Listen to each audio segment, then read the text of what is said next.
Tori, what's up? First of all, this is our 40 Stories. This is going to be our first interview. I got Tori White from Wilmington, North Carolina, just about to explain the North Carolina prison system and also things that he grew up through with his life. I would like for y'all to like, comment, and subscribe on the channel because we're about to go up. Let's go, Tori. So, give us a brief output on how you started getting in trouble. Let's see.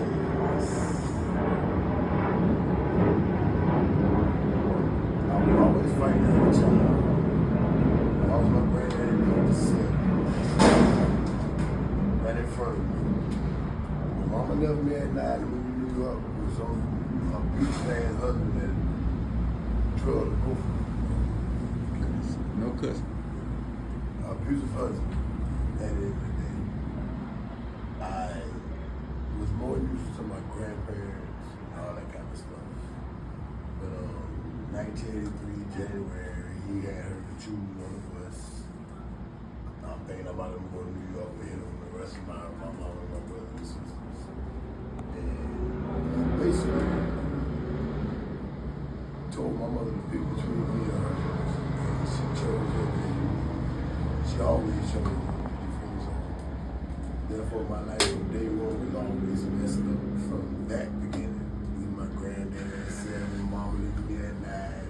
Now I just got my grandmother and my aunt who I was living with. So at any time, I hung in Creekwood. I lived in Creekwood at the time. And where is this at?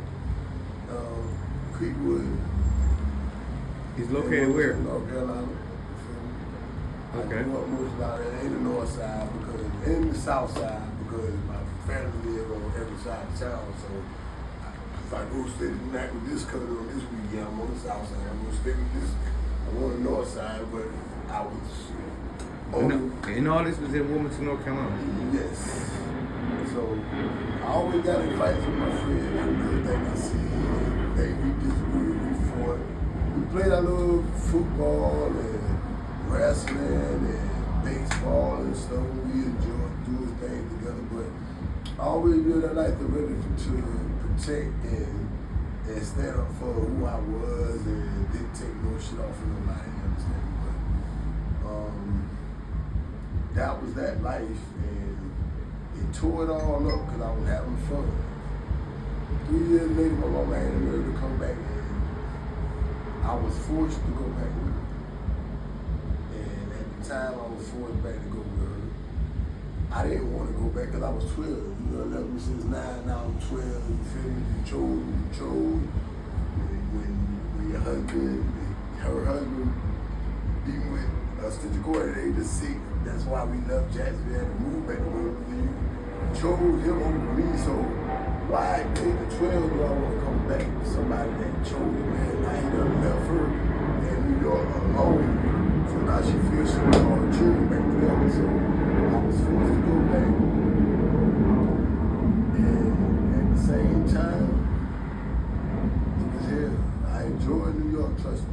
PS 194 because I lived in Harlem. PS 194 on 144th, 8th Avenue. Shout out New York. You feel me? And I stayed right on 146th and 2nd and Lennox Avenue, which is our building was 653 Lennox Avenue. So you could see the bridge going across to the Bronx and all that shit. And then the transit down the street. And it was a block that I never even thought who the people was on that block. Because I seen this stuff at the time until I seen what's the little show that started? American Gangsters. When I started seeing Alpo and all them niggas with the cars, I see it at the time of 1986, you feel me? And I seen them people every day when I went to the store on the corner, went to the AP coach store or the block, you understand, or walk to school, again, the train or the bus. I actually witnessed all this in the area where I stayed in. So that was incredible to know at the time, because the niggas that I went to the store, they looked out for me. My mama didn't like it. She told me not to take nothing from her, I kept taking the shit from her, and I just put it in my book bag, you feel me? I had the sneakers, my mom was so-called Christian, you feel me? Even though when I tell you the outcome of this situation I'm in, going to the facts and the good stuff right now. You feel me? So at the end of the day, I would go to school, food, and buying me stuff out the store, and put a little change in my pocket, get extra shit, and go to Blimpie on lunch break at school and shit.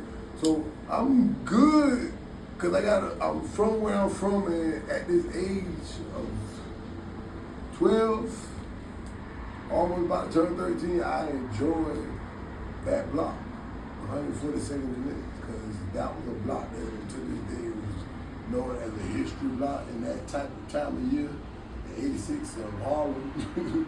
She was bang bang. I might go to school that morning and see a dead body just on the corner. When you heard the shooting in the booth, nobody never told them.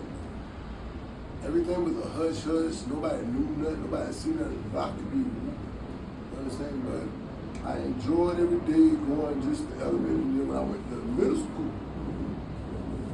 IS 175. That was right across the street, 134th, in between Lennox and 7th. Right across from Harlem Hospital. When I went there after the shit I was already going through,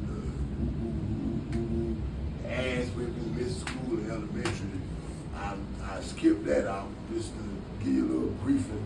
You feel me? I went through hell during that time before I went to middle school. Elementary, I had to be questioned, psychiatrist, school, all kinds of things. And I went through what I went through. The abuse from me, my mother blamed me for wish she never had me, knowing that I came in this world still born and I'm here to this day.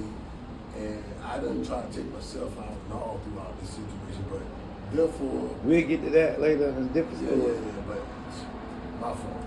So once I got the IS 175, now I'm in middle school. You know how in middle school is, females flirting with you.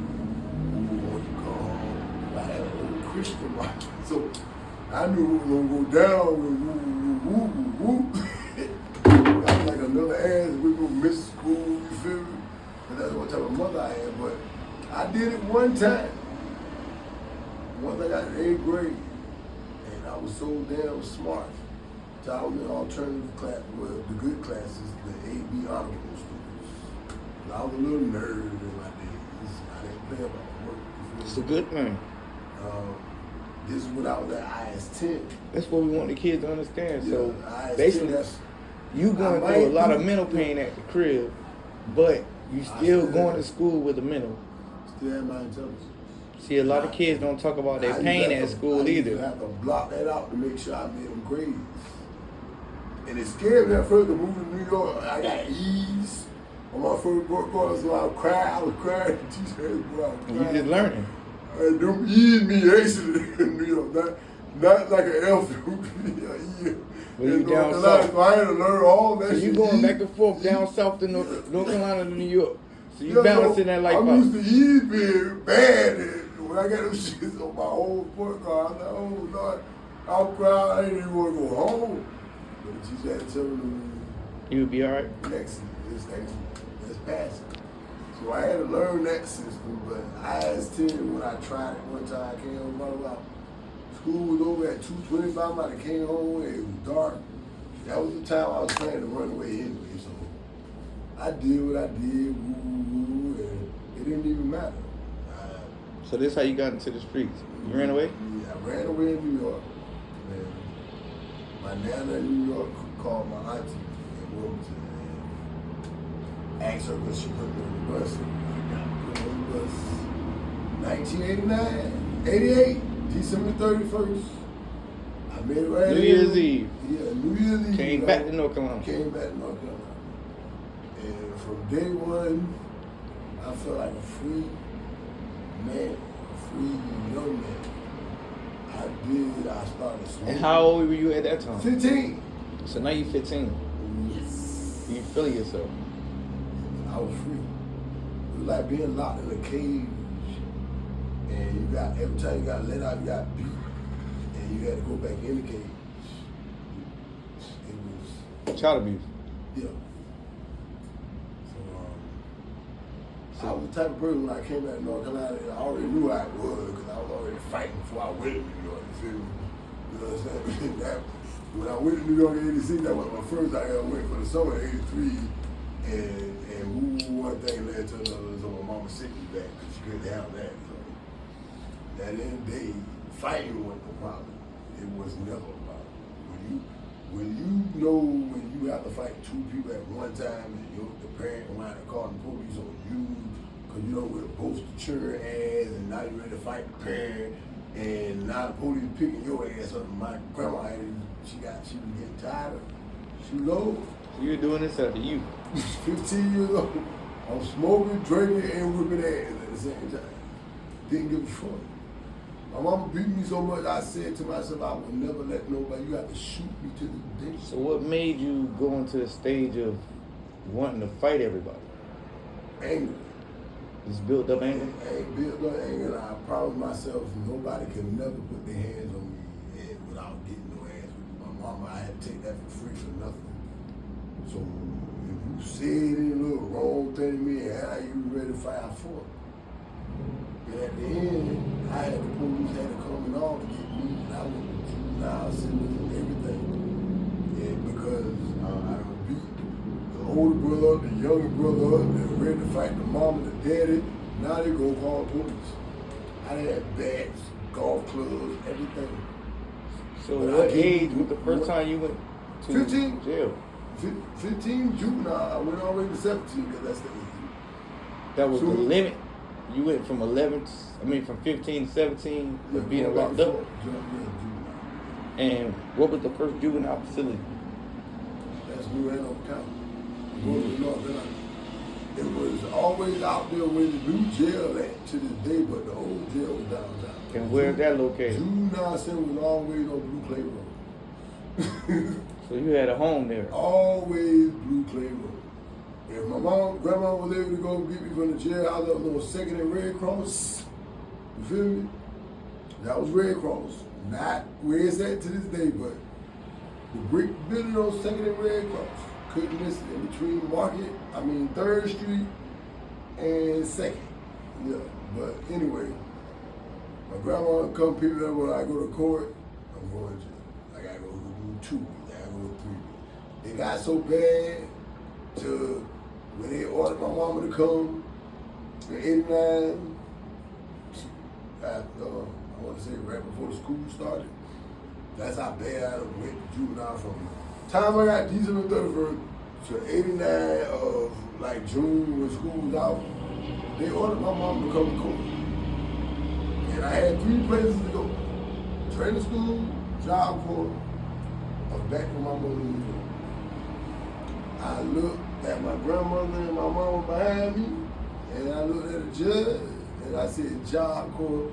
The reason why I chose Job Corps because once you finish complete Job Corps, as soon as you college and you get paid, you get a certain amount of money every week. You feel me? So it was better than training school. Training school, I knew I was gonna have to fight on a daily basis. So that would have extended my stay and all that. But I went to Job Corps, and damn, I ain't lasted over 2 weeks. I got in 3 fights in 2 weeks out. So you can't keep your hands off people. I'm the type when you say anything like you bad showing off for the people, you got your ass real loose draw. But I made you look like the jackass because you wanted to fight. You thought that I was small, little, I was going to push over you, bigger than me. One day me and my boy, I had 2 of my boy, a white boy and a black boy. That was a white boy, he kept fucking, I kept getting in trouble. Missing little hang out, couldn't go to the game, shit behind this thing, but he going and he done started trouble. I got my ass on that church bus, whipped his ass, so none of his boys went. I asked boy about his other boy. I brought my 2 boys on the whipped his ass and caught a ride that Wednesday, that Sunday, back to Jacksonville. Now I'm back in Wilmington again. Back to Wilmington. I ain't last job over 2 weeks. 2 weeks. You ain't get money. 2 weeks, I didn't even get to enjoy. I wore a little military shoe that shot first 2 weeks. You know, what is it? ROTC was every Wednesday. So I seen 2 of them. My shadow shoe, got put on ROTC shoe. I went through 2 Wednesdays. After that, it was back in. Because it was on the city jail, so I was trying to see that. Wednesday out. Later on, got in trouble. 18, I was going to big boys. Once my grandma died. So at 18, where you went at? To the Orlando County Jail. The real jail. 4th Street, 4th and Princess. 401 North 4th Street. This in Wilmington. Wilmington, North Carolina. Right across from the courthouse. Where the old jail you walk underneath the tunnel to the courthouse. Like a slave. Yeah, They take you under there like a slave. You don't even know where you're going at. You walking through the tunnel. And chained, shackled. Chained up like a slave. And then you pop up. They put you in the holding cell. And then you just don't even know you at this courtroom. At the end of the day, your hands was free during that time. You just had to wait. Oh, so y'all had ankle shackles, no Yeah, hands. no hands. Our hands was free. So you fighting in there then. We gonna stop. We gonna skip. We gonna get that part when the shackles. But we 18. We 18. We 18. I'm 18. First time in jail. Then when my grandma died, December 20, 1992, after I turned 19, I said, fuck it. It didn't even matter. I was already on the street, take care of myself. I stole by, oh Lord, that did everything. To make money, keep it. I was always a person that kept money, but I don't give a fuck. Because me and my friend, we like going to 8th Street, 17th, seeing all kinds of shit, Castle Street. What's the teen scene? On Castle Street, where you had the Ebony Club. So it's like a little dance. The Ebony Club used to be for the grown-ups. Back in 1990, when they turned it into a teen scene. So they had. So that was a party for the teenagers. You had to be a teenager, like 16 and up, to go there. Even though they still had 8th Street Center, you just had to be a certain age for the teen scene. And when I tell you, Lord, Castle Street was from woo woo woo. And I was glad when I turned 18 because now I go hang at the sports and I go to the club, big boy. I ain't have to hang with little niggas. Grown up. I'm grown. So I ain't have to worry about none of that shit. So you just got out the county. Now you grown. Now you hanging at real club. I did everything. Anything to count. I worked at shows when I turned 17. Before my grandma died, I forgot about that. And I just kept working. After my grandma died, I met my boss man. I respect him to this day, William Bedell, when I turned 20. And what did he facilitate you with as a job? Detail specialist. That's when Ripley's on Tiffin Market. That's on what's on the Ripley? South Side. Ripley Cadillac. That's a car. That's a car dealership. That's when if everybody know about Ripley Cadillac, it was in North Carolina. Holla at Tori. Holla at tori in 1994. It was on South 10th Street. Cause when you crossed over, Mark, that was the north side. So Ripley was on the south side, and they went from 10th Street to 12th Street, baby. But the ice company had most of it on the corner on 12, but River was right after where the little. There's a school right there. No, it's a little clinic place, the little orthopedic place. Orthopedic place right there. Yeah, all that was River, Carla. That was River. And the ice place been there. You feel me? They had a store where it's at on 12th Street. But River was from 10th to half of 12, past half of 12th Street. That was the whole River. The car lot, the where you fix the cars, get you tuned up. But I worked on the corner. We had a spot on 16th Street where Domino's at called White Front. That was the main. If they from Wilmington, they know where you at. 1994, we from Wilmington, in January, when I started working with Will. But though, it was T, he had his brother T running because Will worked at DuPont. But anyway, we was right across where the Domino's at now from the White Front. That was the main spot. But if you had the skills like I had, you went to Ripley. You had to be top shelf. Now you got a job. You got 81. Now you got a bonus job. I was At already 18. I was already making about $300-400 a week working doing car wash because that was the money back then. Out of every job you have, you need detailing. So this when the prices were cheap for everything. Everything was cheap. Gas wasn't on 109 at that time. And 90 Clothes cheap. Yeah, well, everything was dirt. Fucking Jordans wasn't number 100 to no more than 129. Everyone's high top, low top, 69, 79 for the high top. Nigga, we had it made. Polo, dirt, cheap, everything. Fuck Tommy, fuck you. F, Tommy, F. Racial. You know what I'm saying? Everybody stopped listening to me. A lot of couple. That was where everybody was rocking though. Tommy made a big mistake, you know, and Timberland tried too, but you got some trash niggas, trash people, whether they white, black, they weighed Timberland and Tommy Hilfiger. I can't do it because once he put them two put out that they didn't make their clothing or shoes for us. Everyone's back at home, you know. Who you for? My Nike, Lord, my Nike on my feet, and I'm Adidas man, Puma man, Slash. You feel me? To this day, I'm gonna wear my t-shirts to out shoes. You never know what I'm gonna have over there. Back to the store. Long story short, I do my grandmother, Nike shoes. Now you 18, you working at the car wash. What you do after that? Car wash. So what you doing between that? I lost my cousin in 95. A year later, my cousin did. R.I.P. This is when stuff started becoming real because they said my cousin shot himself, but it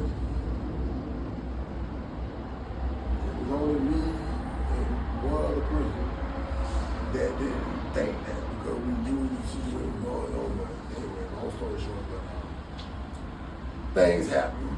So at the end I was Regular person. Going, Back to work. Hustling, taking my checks, I had to flip them because Wilmington was a Wednesday through Sunday party back in the day. Pool parties at 9 o'clock on the weekend. They had pool parties at the 8th Street Center if you're from Wilmington, if you remember that. You understand? Pool parties, bikinis, all that. Pool, you understand? The 90s was like, if you ain't made no money in the 90s, it was like, damn, you deserve to be here to this day. Because you were just, if you wasn't there then, you ain't gonna be here now. And we had to start there to learn it. Because it was getting worse and worse after the fact. So if you want a money maker, the nigga pulling clothes off, people lying at it. I polo and shit online. I put the polo online or what online in the daytime. So that's the total line? Y'all hanging shit out? Hanging stuff on the clothesline, because that's what we did in the 90s when they had the clothesline. So it wasn't no dry cleaning? There wasn't no, some of your stuff you put in dry cleaning. Some stuff like your regular t-shirts and regular shorts you just wore, hustled in or woo. Your good stuff, my good stuff went to dry cleaning. I might have 56 outfits. And that was cheap. Nowadays, you over $100, you better learn how to Moonlight, whatever good detergent and pressure hole. You feel back then, you ain't had time. What? Wash it through them. I had to clean up here. Send that to the dry cleaner. I'm taking it on a Monday, go get it Friday. Go to the club. Yeah, because I don't wait through Sunday when she's on butter up there, all the good stuff. So I start all over. But it was real. You didn't care about school. Then everything was open late night, Hardy. You had a Hardy way down on Dawson Street. Then you had a gas station on 6th and Dawson where it's still open. So these are the hangout spots? No, the spot you go to get whatever through the middle of the night when you out. In Jersey, 10th Street, whatever side of town. They had late night stores that would stay open to 2 o'clock. But Southside, everything still was wow. We had it made over Southside. We was the biggest side of town, first of all. We had a New Jersey Turnpike, what they call, it's Carolina Beach Road. But once you go around that lake, Carolina Beach Road, along 3rd Street, we call it New Jersey Turnpike. And when you go past that, out that way after 11 o'clock, trying to go to Dub Metal. What the white people gonna do? If everybody know about Dub Metal, back in them days. That was that bad. You went for some other, they knew what you were going to do. You went to Dub Metal. You either going to drop off something, pick up something, you going to something. You ain't got no damn done. You know what I'm talking about. They know what you talking about to the listeners. You feel? So that was New Jersey Turnpike. That was like on the highway. That little 1-5-bit little trip down Carolina, we prayed that you Don't get pulled up. Made it out. It made it out. We prayed. Hey, It wasn't no boy, ifs, ands, or buts. I swear to God, I knew I had to because I had no license. So it's so I went. You was a risk. I had started taking the back street. I go all the way around and cut that way. I didn't start to park back that way. So when you get lost, now you want to take around the lake. You cut cross by the. Everybody know where the car wash at when you cut cross through the lake. And then it was so many where they just manipulated all the mirrors. When you took from the lake all the way around, you cut over, you went to the side with the gas station there. They go that way, where the port at. You feel me? That road. They started peeping that out. You were at Legion Stadium. What the back road, nigga, where you? By Legion Stadium. No, not that road. Before you go up Carolina Road, you come on 3rd Street, keep straight, Yeah. and go to the side, the back way. Carolina Avenue. And all Yeah, that. oh Lord, they started people that we were taking that way. Man, they all here. When you come up with the Give me hood a store real- I from need a real store. hood store from Dunman right in the white place, you stop there and get your own dungeon before you go to creepy old hole. Yeah. Go with your dungeon, your alcohol, you go chill in Dunman for me. So Dub Meadows was the trap spot. Dunman, whoa, that was New Jersey. It was like coming off New Jersey, to everybody going to New. And you know when you're going to New, it's always trouble. So that's that Dunman. That's why it was the first. It wasn't even supposed to be no hood spot. It wasn't supposed to be ghetto, Dunman. It was supposed to be luxury. Like, it was supposed to be in a place where you had to work to stay out there. And the next thing you know, you went down. You go out one back door, and go into another back door. It's church straight hood, and they put the pools out there, niggas from Jersey and everybody come to the pool. You feel me? What's Jersey? Southside. All that Southside.